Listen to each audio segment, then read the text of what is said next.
Bonk price prediction. Right now, Bonk is at a particular place because VWAP is curving up, and we're looking at we're looking at a potential reversal. I warned you about the dump on Friday. We dumped 25%, 22% top to bottom since that video.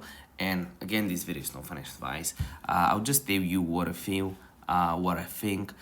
Based on analysis and back tests, I think that the next 2-3 days, 1 to 3 days, will be green.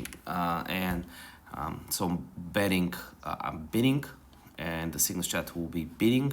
VWAP is curving up, shorts are dumping, longs were at an all-time low since basically throughout this whole dump. So now it really looks like a good buying opportunity for us to buy some bonk and go for a nice run up, at least to here would be nice, at least to the 22445 area. This is the main target I will have, which is around 10% target. Let me know your thoughts on Bonk. We're up to 174 grand on meme coins. If you want to learn more about that, there's links in the description down below. See you next video. Bye.